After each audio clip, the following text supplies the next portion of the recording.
Christ est ressuscité, il est vraiment ressuscité. Alléluia, alléluia. L'évangile de ce jour nous fait part de Pierre, Simon-Pierre, qui est fils de Jean. Jésus va venir lui poser à 3 reprises la même question. M'aimes-tu plus que ceci? M'aimes-tu vraiment? M'aimes-tu? Et Pierre devra répondre à 3 reprises. Oui, Seigneur, tu le sais, je t'aime. Oui, Seigneur, toi, tu le sais, je t'aime. Seigneur, toi, tu sais tout. Tu sais bien que je t'aime. 3 fois, Jésus va poser cette question à Pierre, devant un feu, comme pour cicatriser la blessure du reniement de Pierre. J'ai fait volontairement des pauses entre chacune des questions et des réponses de Pierre, pour bien montrer la proximité de Dieu à chacune de ces phrases. Le Christ, sachant que Pierre allait devoir conduire toute l'Église, devait cicatriser la blessure du reniement. Et il dira, quand tu étais jeune, tu mettais ta ceinture toi-même pour aller là où tu voulais.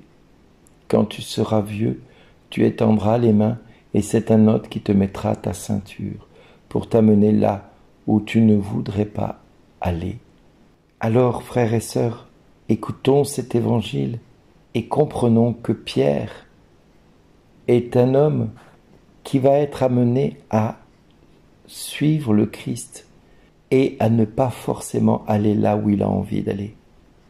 Suivre le Christ signifie qu'on est emprunt à devoir accepter le choix de Dieu sur la destination que nous allons devoir prendre et le but que nous allons devoir atteindre. L'apôtre Paul sera en prison dans cet acte des apôtres. Paul va être lui-même soumis à un questionnement devant ses accusateurs et Festus, qui dirigeait à l'époque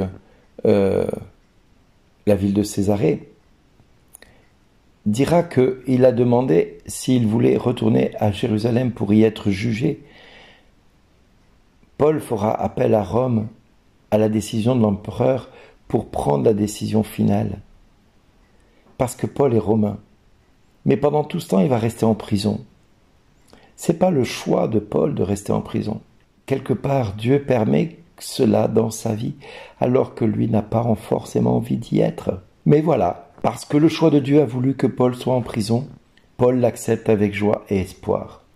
Parce que le choix de Dieu a fait de Paul un homme qui est soumis à contradiction par les Juifs de Jérusalem, et que ces Juifs-là n'en ont que pour demander compte de sa vie, eh bien Paul va tenir bon face à l'adversité. Et nous-mêmes, nous sommes appelés à tenir bon, puisque dans le psaume 102, il nous est invité à dire à Dieu tout l'amour qu'on lui porte.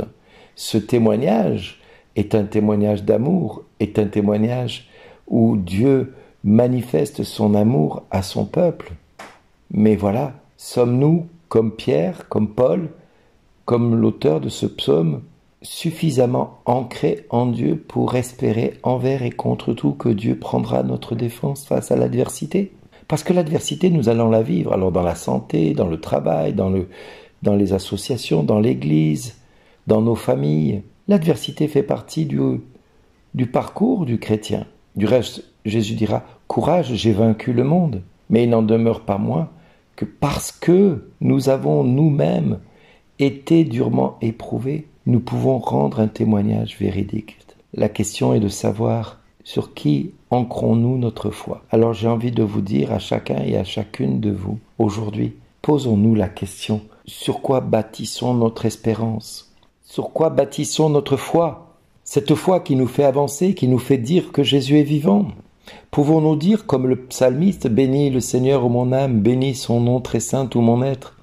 Bénis le Seigneur, ô mon âme, n'oublie aucun de ses bienfaits. » Ou continuons-nous à faire le comptage de tout ce qui ne va pas dans notre vie?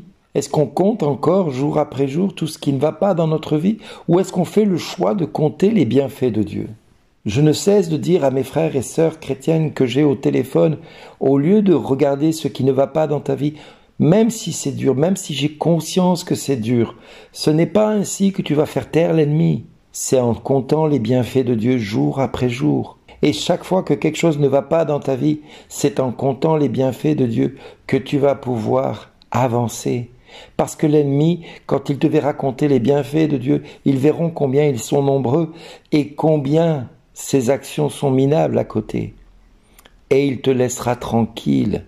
Il fuira loin de toi parce que tu auras résisté face au diable, face à toutes ces tentatives de vouloir t'abattre, à vouloir te démoraliser, à vouloir déconstruire en toi cet espoir que Christ a voulu bâtir en toi en se révélant à toi. C'est en témoignant de ta vie de tous les jours en Christ que le diable va fuir. Ce n'est pas en comptant le nombre de points que l'ennemi a marqués et le nombre de points que Dieu reste à marquer que ça va permettre à l'ennemi de fuir. Non, mon frère, ma sœur, maintenant prends position. Compte les bienfaits de Dieu dans ta vie et cesse de relever tout ce que l'ennemi fait dans ta vie. Cesse de dire ce que le diable fait dans ta vie. Et tu verras que l'ennemi fuira loin de toi, parce qu'il verra que il n'est plus à la première page de tes pensées, qu'il n'est plus à la première page de ton article de journal qui raconte ton histoire. Il sera en dernière page. Raconte ta vie à la création tout entière. Raconte les merveilles que Dieu fait dans ta vie à la création tout entière. Témoigne devant la création. Et Dieu témoignera en ta faveur devant son Père. Amen. Merci d'exister.